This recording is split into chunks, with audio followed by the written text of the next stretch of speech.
Commodity बाजार पर बात करने के लिए आज हमारे साथ IIFL के हितेश जैन और एंजल कमोडिटीज के अनुज गुप्ता जुड़ रहे हैं। आप दोनों का स्वागत है।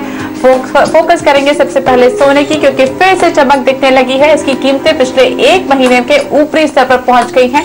इस महीने के दौरान ये करीब 2000 रुपए उछल चुका है। दरअसल सितंबर में अमेरिका में ब्याज दरें बढ़ने की उम्मीद थी, लेकिन फेड की ओर से ऐसा कोई संकेत फिलहाल नहीं मिल रहा।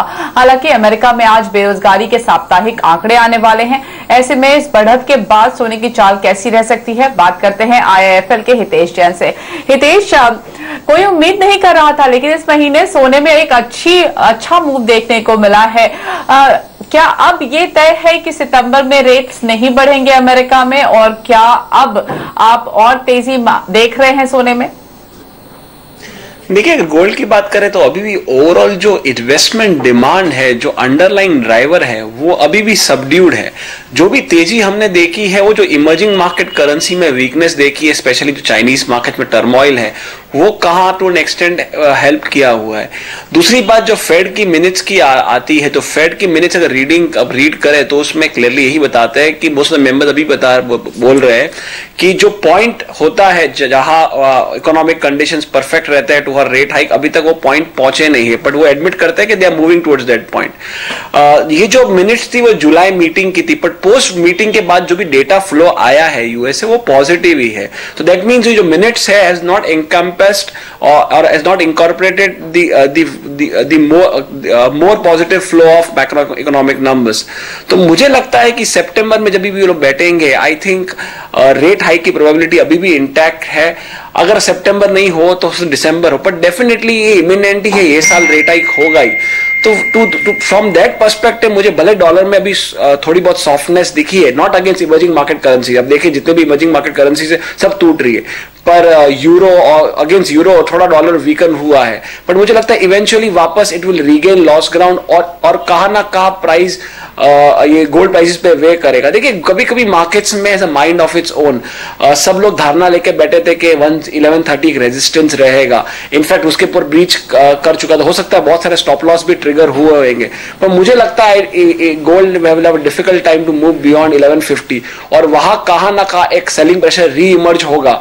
तो I find it difficult to sustain higher levels, considering that overall अभी भी इन्वेस्टमेंट डिमांड सिनेरियो देखिए बिल्कुल ही स्ट्रांग नहीं है। आप ETF फ्लोज देखिए, अभी भी रिडम्पशन चालू है। आप वर्ल्ड गोल्ड काउंसिल रिपोर्ट देखिए, लास्ट क्वार्टर में आप ज्वेलरी डिमांड की बात करें, इन्वेस्टमेंट डिमांड की बात करें, YOY बेसिस पे तो डिक्लाइन ही हो रहा है। तो कोई फैक्टर मुझे दिखता नहीं है कि गोल्ड में कोई लंबी तेजी होगी। आई थिंक वापस जो डाउनसाइड का ट्रेंड है, ये yellow metal will again resume their southward journey. तो अब जबकि आज वीकली डेटा है, तो आज क्या करना चाहिए इन स्तरों पर? देखिए मुझे लगता है कि जिस हिसाब से अभी 1138-40 तक चल रहा है, 40 के ऊपर हाई मारा, हो सकता है 8-10 डॉलर की तेजी आए। दैट मींस 150 से 200 रुपए की तेजी आ सकती है। जब भी थोड़ा बहुत बाउंस आता है 100-150 रुपए के ऊपर, वहां पर आपके शॉर्ट के पोजीशन इनिशिएट करना ही मेरे लिए फेवरेबल रहेगा। ओके, और आपका चांदी पर क्या व्यू है, क्योंकि वहां पर भी हम तेजी देख रहे हैं?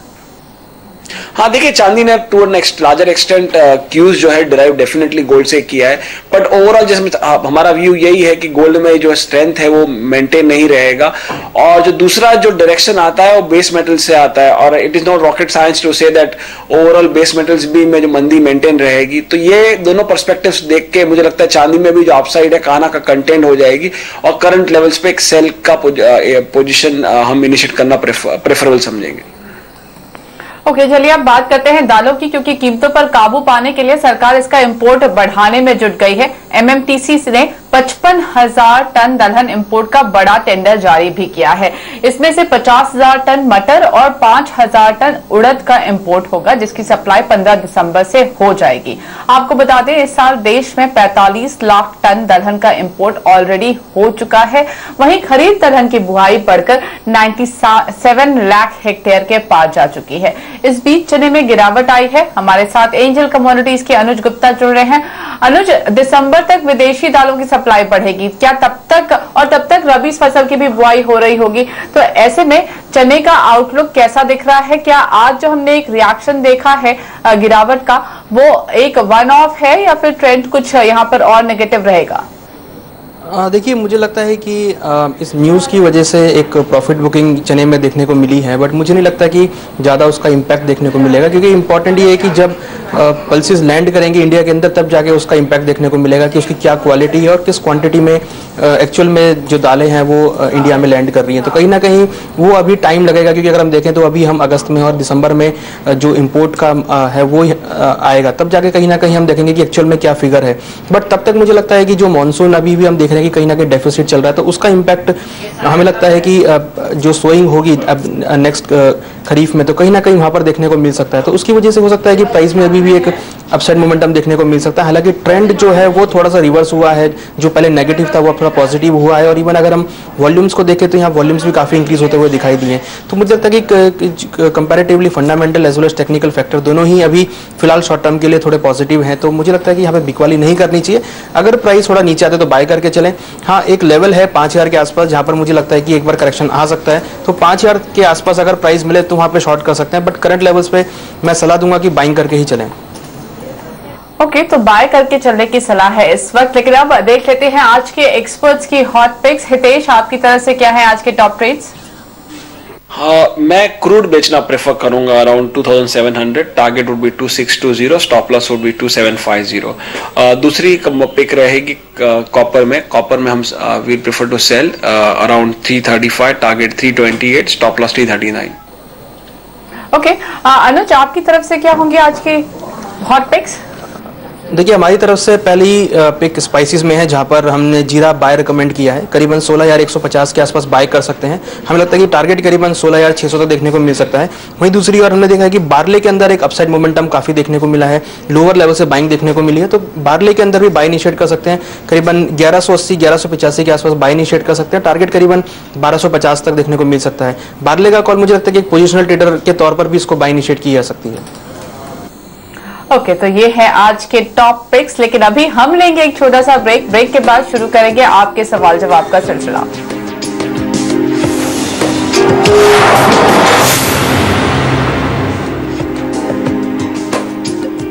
आप देख रहे हैं कमोडिटी कॉल, और आज कमोडिटी बाजार पर बात करने के लिए हमारे साथ हितेश और साथ में अनुज बने हुए हैं।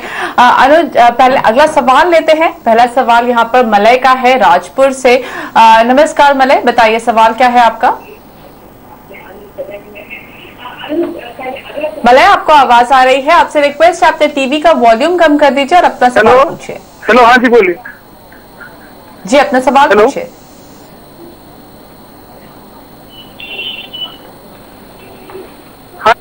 आ रहा है, आवाज आ रहा है। मलय, आपसे रिक्वेस्ट है कि आप अपने टीवी का वॉल्यूम कम करिए और आप हमारी आवाज यहाँ सुन सकते हैं, तो अपना सवाल पूछिए। हाँ जी, मेरा चांदी का 2 लॉट है 37,800 में। आपने खरीदा हुआ है? बाय किया हुआ है जी। ठीक है। हितेश, इन्होंने चांदी के 2 लॉट खरीदे हैं। 37,800 का इनका बाइंग प्राइस है। क्या करना चाहिए इनको? देखिए, जैसे मैंने बताया कि ऑलरेडी मेंशन किया कि जो भी अपसाइड हुआ है मुझे लगता नहीं सस्टेन कर पाएगा। हो सकता है कि चांदी और गोल्ड में थोड़ी बहुत अपसाइड है, particular to the nearest resistance level extend कर सकता है। चांदी में जो करंट लेवल्स में है 500,000 रुपए की तेजी आ सकती है। That means we can move to 37,000 level, but I think those levels will not sustain, क्योंकि जो क्यूज ओवरऑल कमोडिटी पैक से है बिल्कुल ही इंस्पायरिंग नहीं है। आप कोई भी कमोडिटी की बात करें, आई थिंक कोई साइंस नहीं है कि कोई बहुत बड़ी मीनिंगफुल रिकवरी हो। तो जब भी यहाँ से 500 से 1000 रुपए की तेजी अभी रिकवरी और एक्सटेंड होती है, it makes sense to exit at the levels, exit the positions and then do not stay. तो जैसे चांदी के साथ 37,000 है, 36,500, 36,800 के लेवल्स आते हैं, आप अपने जो भी लॉस बुक करके निकलना चाहिए। मुझे लगता नहीं है कि कोई लंबी तेजी इसमें आने वाली है। ओके, चलिए अगला सवाल लेते हैं। चलेंगे सीतापुर, जहां से आशीष गुप्ता ने हमें फोन किया है। नमस्कार आशीष, बताइए कौन सी कमोडिटी पे सवाल है आपका? अरे मैडम, मेरे पास कार्डमम 3 लाख है, 810 रुपए मैंने बाई की है। बताइए अब इसमें क्या करेंगे नजरिया? जी, अनुज, इलायची खरीदे हैं इन्होंने 810 के भाव पर 3 लॉट खरीदा हुआ है। क्या करने की सलाह होगी इनको? देखिए, कार्डमम में देखें तो जो ट्रेंड है वो कंटिन्यूस डाउन साइड में है, और अभी करंटली जो सितंबर कॉन्ट्रैक्ट है करीबन 776 के आसपास चल रहा है। मुझे लगता है कि अभी और इसमें गिरावट देखने को मिल सकती है, बट अगर ये थोड़ा सा लॉन्ग टर्म पर्सपेक्टिव से होल्ड करना चाहते हैं तो यहाँ पे होल्ड कर सकते हैं, क्योंकि मुझे दिख रहा है टेक्निकल चार्ट पे कि जो प्राइसेस है वो अब ओवरसोल्ड कैटेगरी में आते जा रहे हैं धीरे धीरे, तो एक शार्प बाउंस बैक मुझे लगता है कि यहाँ पर देखने को मिल सकता है। तो इनके प्राइस अगर नीचे करीबन 760 के आसपास मिलते हैं तो एक बार और एवरेजिंग कर सकते हैं, और ऊपर में प्राइस अगर 810 820 के आसपास मिले तो वहाँ पे एग्जिट करें, क्योंकि ओवरऑल ट्रेंड डाउन है। तो एक शार्प रिकवरी, एक ओवरसोल्ड जोन से मार्केट में एक शॉर्ट कवरिंग देखने को मिल सकती है, तो उसकी वजह से इनको एग्जिट का मौका मिल सकता है। तो एवरेजिंग करें 760 के आसपास और 800 के आसपास एग्जिट करें। ओके, तो ये सलाह है आपके लिए, 800 के आसपास आप एग्जिट करने की सोचिए, क्योंकि कार्डमम में जो ट्रेंड है वो कुछ नेगेटिव दिखाई दे रहा है, दबाव और आ सकता है, तो किसी भी उछाल में आप यहाँ पर निकलने के एक स्ट्रैटेजी बनाइए। चलिए अगला सवाल लेते हैं। महेंद्र का सवाल है उल्लासनगर से। नमस्कार महेंद्र जी, बताइए कौन सी कमोडिटी में निवेश है आपका? नमस्कार मैडम, मैंने गोल्ड लिया हुआ है 26,100 में 100 ग्राम, तो क्या करना है? आप क्या लंबी अवधि के लिए रुक सकते हैं यहाँ पर? हाँ, या ट्रेडिंग के पर्सपेक्टिव से लिया था? आपका नजरिया क्या था? ट्रेडिंग कर रहे थे यहाँ सोने में? नहीं, लंबी अवधि के लिए था। ठीक है। हितेश, सोना है इनके पास करीब 26,100 पे लिया है, इनके लेवल से ऊपर आ चुका है। क्या ये सही स्ट्रैटेजी होगी? क्या लंबी अवधि के लिए रुके ये?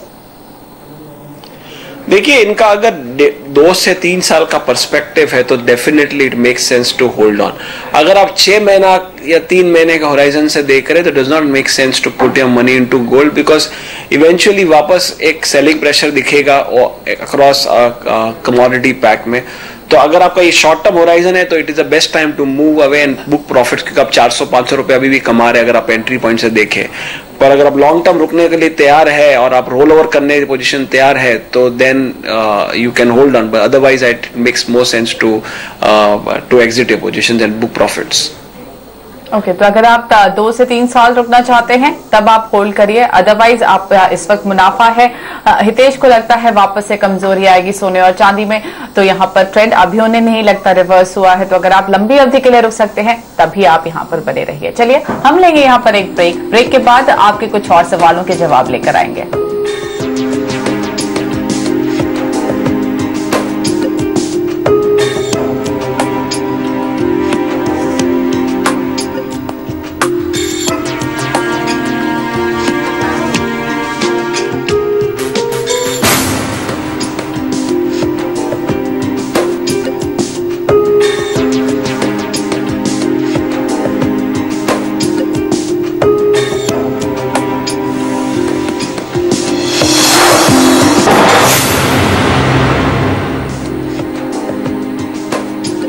आप देख रहे हैं कमोडिटी कॉल। अगला सवाल लेते हैं। एसएमएस आया है हरियाणा से सुरेंद्र जी का, निकल और क्रूड में निवेश करना चाहते हैं। हितेश, क्या ये दोनों सही कमोडिटी है? क्योंकि कच्चे तेल के लिए तो डेफिनेटली कोई भी पॉजिटिव क्यू फिलहाल नजर में नहीं आ रहा। देखिए, कच्चे तेल में तो जैसे आपने ऑलरेडी मेंशन कर चुके हैं कि जो ट्रेजेक्ट्री वो नीचे के साइड ही है, और to find a bottom in such kind of a market is very dangerous.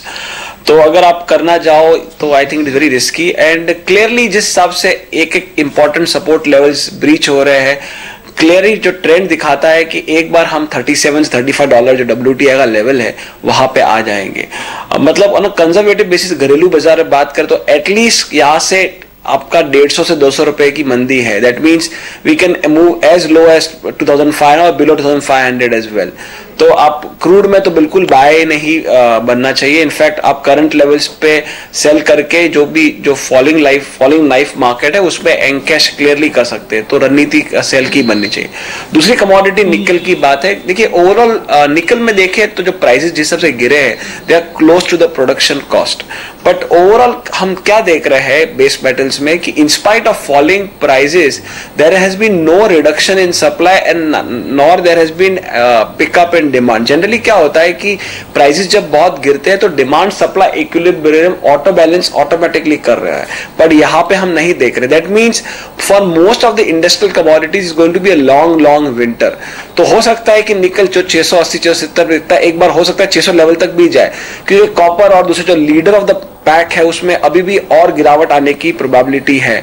तो मोटा मोटी ये बात है कि इंडस्ट्रियल कमोडिटीज में बिल्कुल बाय करने की अपॉर्चुनिटी तो ढूंढनी नहीं चाहिए। इनफैक्ट थोड़ी बहुत भी रिकवरी आती है वहां पे आपको सेल करना ही एक बेहतर स्ट्रेटेजी रहे बनेगी। ओके, तो लगता नहीं कि यहाँ पर ये अगले कुछ महीने कमोडिटी बाजार के लिए कुछ खास होने वाले हैं, तो निकल में भी ज्यादा कुछ अपसाइड नहीं देख रहे हितेश, उन्हें लगता है दबाव ही रहेगा। लेकिन चलिए अब अगला सवाल लेते हैं। चले के लातूर महाराष्ट्र, अविनाश ने हमें फोन किया है। नमस्कार अविनाश, बताइए कौन सी कमोडिटी पर सवाल है आपका? हेलो जी बताइए। सोयाबीन बाय करने की सोच रहा था अगले 5-6 महीने के लिए। कितने महीने के लिए? 5-6 महीने के लिए सोयाबीन। ओके, अनुज सोयाबीन ये खरीदना चाहते हैं अगले 5 से 6 महीने के लिए। आज तो हल्का सा दबाव देखने को मिला है, अब फ्लैट हो गया है ऑलमोस्ट। क्या लगता है क्या करना चाहिए इनको? सोयाबीन मुझे लगता नहीं कि बाइंग करने के लिए एक अच्छी कमोडिटी रहेगी, क्योंकि हमने अगर हम ट्रेंड देखें तो कंटिन्यूस डाउन साइड में ही है।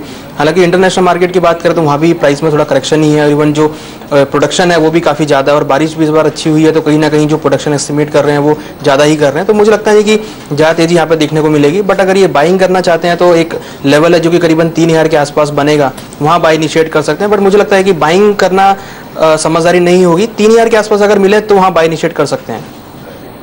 तो 3000 के स्तर के आसपास आप यहाँ पर बाइंग कर सकते हैं। चलिए अगला सवाल ले लेते हैं क्विकली। नरेंद्र का एसएमएस है, हिसार से एल्यूमिनियम 10 लॉट 101 के भाव पर उन्होंने खरीदा हुआ है। हितेश क्या सलाह है एल्यूमिनियम पर आपकी?